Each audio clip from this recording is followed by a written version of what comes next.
Hi, I'm Tracey Soltis. And I'm Kali Alfaro. And you're listening to the Mind Body Studio, a place for anyone who wants to reach their full potential, thrive, and create a life filled with vitality. Each week, we'll bring you our expertise, giggles, and a splash of quirky to explore real and relevant topics to help you along your life's journey. We'll bring you science, psychology, and practicality to real life issues. So, thanks for listening. We know you're going to love it. All right, we're back again. How you doing today, Kalí? Good. Welcome, everyone. We're actually going to record this episode with our eyes closed. I love it. We're doing this little experiment which has no scientific backing. No. And not at all. like we just, our episode today is just about connecting, right? So Yeah. about connecting to ourselves, about connecting to each other, to other people, to the universe. And so I suggested to Tracey that we close our eyes because so much of our connection and the way that we allow sort of like each other to talk and jump in and sort of we bounce ideas off each other, so much is eye contact and body language. So today we're actually stepping out of that and I'm just going to go straight into geek mode. Yeah. And what happens is the moment you close your eyes, something magical happens, And right? look, let's just hang on one Wait, second wait, before you wait. start. Look, before you Wait. No. You're just going to have to wait. Okay. So the moment we close our eyes, our brainwaves change, right? Yeah. And so we go from beta, which is normal, awake, open eye kind of brainwave, and you're hypervigilant, right? Because you're looking out for information and things and threats, to alpha, right? Mm-hmm. And alpha is this like more relaxed state. And when your brain begins to slow down, the brain is the central processing unit for the rest of the body. It begins to calm the central nervous system down. And only in this greater sense and state of calmness can we truly connect to ourselves. Because when we're in survival, we're distracted by the external environment. So the minute we close our eyes, we're sort of forced to go inwards. Yeah. I feel like I've gone inwards straight away. Mm-hmm. Yeah. I feel quite relaxed. I know, you were such like a little frantic little energy bunny before. Bouncing off the walls, but I actually feel quite relaxed now. I might just have a snooze. So I'm gonna keep going with the flow, babe. Okay. So what is actually unfolding is we've had our eyes closed for a couple of minutes now. I can hear the crows outside, and there are these like crows that come on this tree right outside our window near our recording studio. And you can just hear and sort of connect to the outside sounds so much more, but without being distracted by your visual senses. Yeah. So we can begin to sort of change the way that we connect with other people. And Tracey and I have been friends for like many years now, and we've been doing lots of work together, and that's growing and evolving. And it's super important to keep things fresh, right? So a little while ago, I had this little meltdown and I was like, oh, we're doing too much stressful stuff, or we're doing too much work and there's not enough play. I really miss like our dynamic. Yeah. And all we did was just like incorporate some time in our diaries to do fun stuff, and then we reconnected. Yeah, that was so lovely. It's so lovely. And we've continued to do that throughout. We get our little diaries and make like these play dates, as well as doing all these awesome programs and coming up with workshops and whatnot. So I want you to think about what comes up for you when you close your eyes. If you're driving, please don't do this, obviously. Yes. But if you're at home or listen to this episode when you get home, just take a moment. And take a moment to just close your eyes and just be with yourself. And sorry. I actually did this morning in the ocean, and today was a really, really stormy day. Did you close your eyes while you were in the ocean? That's brave, right? That and takes everyone a lot of that courage. knows me they know that historically I've been afraid of really big waves, and there were 3-meter swells today. Yeah, wow. But I just kind of wanted to feel what it was like to just be held in this like stormy kind of energy. And it was really powerful. Yeah, that's brave, because being out in the ocean with your eyes closed, that takes a lot of courage right there, and a lot of trust that you know the movement of the ocean and what's coming, because it can be very unpredictable. The way and it was flows today. Yeah. But it also makes you feel more connected on some strange level. Yeah, it's that wilderness feeling, isn't it? It's that connection to nature. And like I'm sitting here at the moment, and obviously my central nervous system has calmed down quite significantly because I'm not having to deal with all of the visual stimulation that's going on around me. Oh my God, your voice is so much calmer than it was 10 minutes ago. If you guys could have heard her. But anyway, I love this. I love this so much. But it does give you a chance to tune inward and see if there's anything niggling on the inside. And I didn't realise, but I feel quite emotional. I have a very close friend of mine getting married tomorrow, which is so exciting.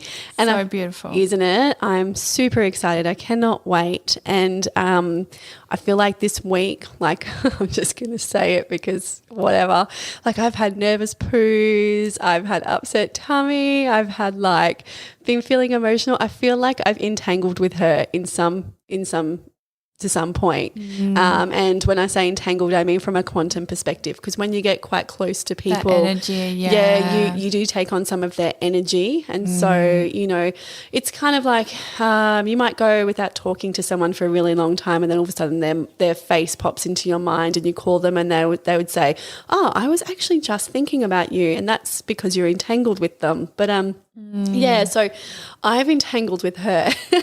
And so I've had the little bit of tears, I've had the upset tummy and the nervous poos, and then today I'm going to tell you a little story, which is actually quite cute, but I'm going to tell you this little story that happened to me, because I'm like been bouncing off the walls and I've been all over the shop, and I could not find my cardigan this morning, and I'm messaging my husband. I'm like, do you know where my cardigan is? And I got no response. And so then I sent him a voice message and I'm like, Drew, do you know where it is? Because I'm freaking out. I really want to wear it today. It goes with my outfit. No response. And then I called him 3 times. 3 times I called him over this cardigan thing, right? And then I sent him a message going, I don't think it's about the cardigan. I think I'm just really like nervous, but it gets even better. Like I'm saying to him, I feel like I'm just all nervous because the wedding's tomorrow and I've taken on all of the nervous energy. Anyway, I had a meeting before we started recording today, and when on my drive back, I called him because he messaged me back and whatever. I said, he didn't mention the cardigan, so I called him and I'm like, did you find the cardigan? Because I still don't know where it is. He's like, yeah, I saw it first thing this morning. It was hanging on the door. And I'm like, yeah, but I couldn't find it. And so anyway, he went looking around the house for it, and you're never going to guess where he found it. He found it in the pantry. No, drinking sacred cacao.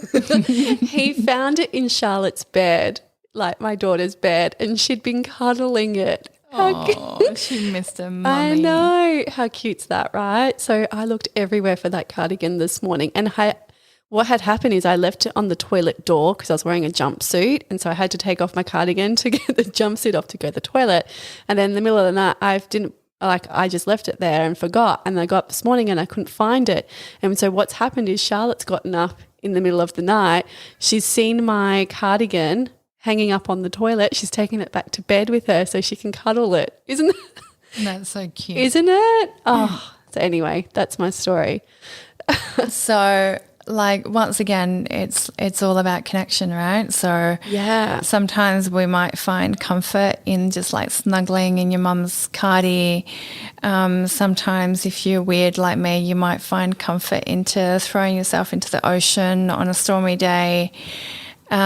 But it's about like connecting and sharing that energy, like how you were saying, you know, you shared that kind of frantic energy with Drew, and Drew's got this magnificent capacity to just hold that space for you and just bring you down to earth. He does, yeah.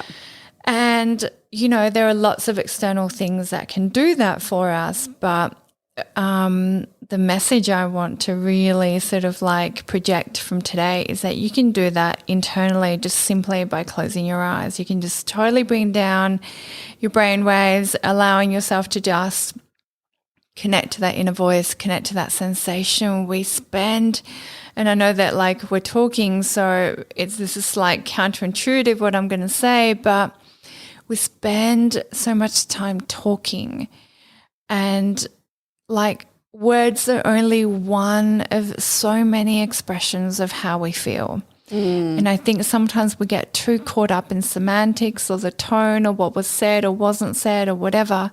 So, and this is why I often go to silent meditation retreats, because I just kind of go inwards, right? And you just stop and you listen, and there's this internal kind of wisdom and intuition and sort of like, you know, peace and love that is inside and it's within us all the time. It's just that when we're distracted by the external world, we often neglect it. So I really want to motivate and encourage people to begin to nourish that inner sense of self. Yeah, I love that, because I feel like if you've got an opportunity now and you're listening to this, putting some time aside and actually just being with yourself, finding a safe space, of course, and one that's doesn't have a lot of noise and stimulation going on as well, but finding a nice space and closing your eyes and being with yourself and seeing what comes up. And even if that's uncomfortable, so even if you have things that come up that are triggering, or you're feeling, you know, like crying or expressing yourself, maybe there's anger or frustration, that's okay. You know, we don't want to shy away from these uncomfortable emotions. We actually want to lean in. We actually want to move towards them and see what they have to tell us. So if you are experiencing some difficulties at the moment, it's okay if you sit with yourself and you do have these, you know, what some would regard as a negative emotional experience, which is actually not negative at all, and allowing that to kind of come up and see what's there and see what wants to kind of get out and let it out. If you need to cry, have a good cry. You know, if you're feeling angry, that's okay too. Let the anger come out and feel the feelings of what's happening in your body, because if we don't deal with the emotions that are inside of us and we allow them to stagnate and to sit and to find a place to rest, they don't go anywhere. They just sit there, and then they just build and they get bigger and bigger and bigger. And so it's really important that we address these emotions. It could be happiness that you feel, could be love that you feel, you know, all of those perceived positive things as well. I mean, let them radiate, let them feel them. Where are you feeling those sensations? And just be with what comes up and see what your body has to tell you, because, you know, we spend so much time in our heads talking positive stuff, negative stuff, doing, and, you know, it's not very often that we just be with the body and see what it has to communicate to us. And I love that. Just be with it. Like, I think oftentimes, even like in my psychology world, oftentimes we're trying to fix stuff, we're trying to understand it, or trying to get to the bottom of it or modify it. Yeah. Sometimes we just need to make the space to just be with ourselves. And when we make that space, we allow the entire rainbow of emotions, which is just like humongous, right? We've, as a society, been really, really toxic in labeling them as good and bad, right? But if we make it familiar in our brains to just sit with ourselves and experience who we are in all of its entirety, what we're doing essentially is we're allowing the brain to connect to that and go, this is who we are, right? Yeah. And in all of its entirety, the good, the bad, the ugly, the amazing, the horrible, it's every single part of that is part of who we are. And when we can totally accept and bathe in it, that allows us to then transform into something else if we so wish to. I love the use of the word bathe that you just used there, because, you know, like I just said before, lean into it. But sometimes when we're so consumed with what is perceived as a negative emotion, I feel like that's a great way to put it, just to bathe in it.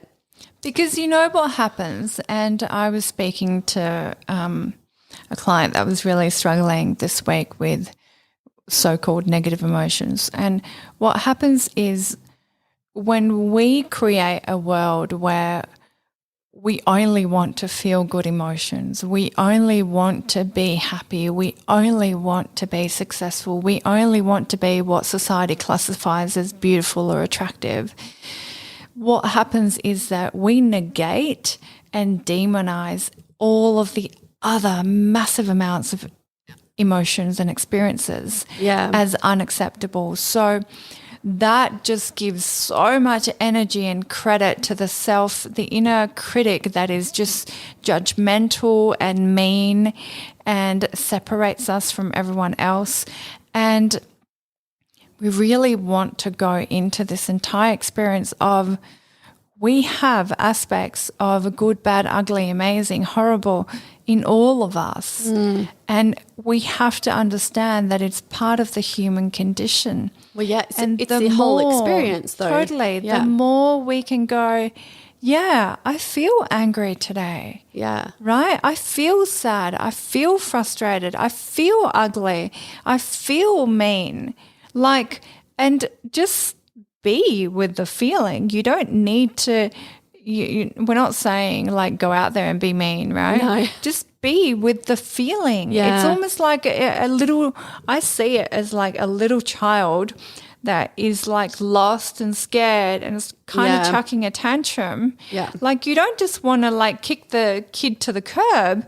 You want to like coddle them. You want to allow them to come in and be held and be acknowledged and go, yeah, I do have an angry little shit inside me. Yeah. And there's nothing good, bad about it. It just is. Right? Yeah, we have such a bad stigma on anger. And I think the more, we totally do. The more that we can just sit with it, right? Yeah.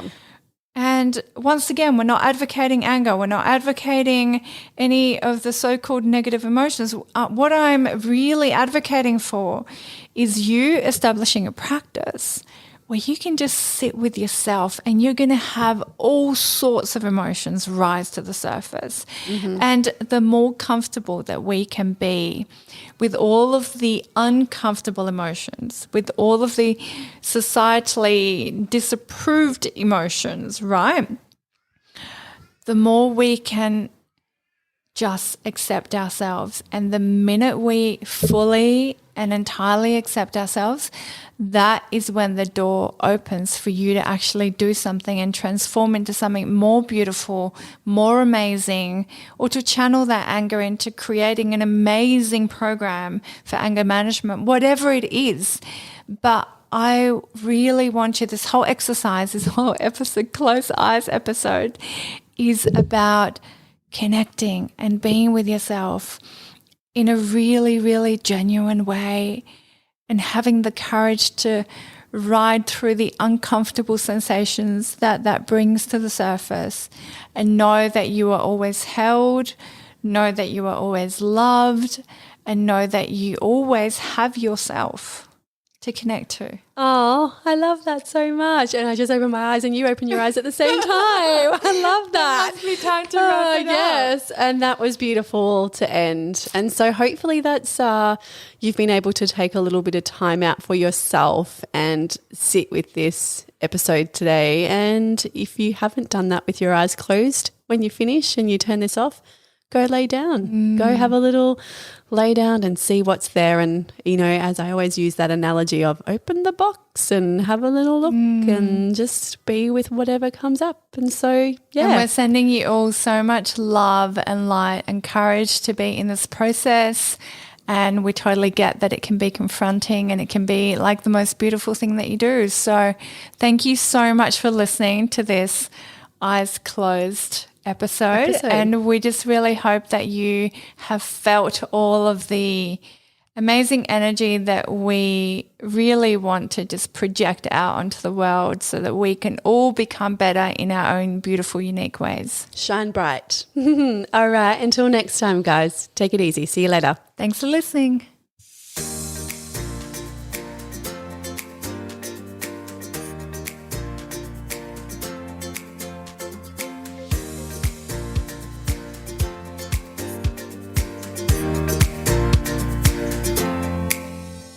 The information, views and opinions expressed on this podcast should not be used or treated as a substitute for nutritional, medical, psychological or other advice by a qualified health professional. Hosts and guests on the podcast express their own opinions, experiences and conclusions. Nothing in the podcast should be used to diagnose, treat, cure or prevent any medical condition. The podcast is not intended to replace any medical or mental health treatment. All information and advice provided is for general well-being and does not take individual cases into consideration. Neither Tracey Saltis, Kali Alfaro, or any sponsor endorse the opinions, views or conclusions expressed or shared on the podcast. Tracey Saltis and Kali Alfaro take no responsibility for any symptoms or consequences as a direct or indirect result of the podcast.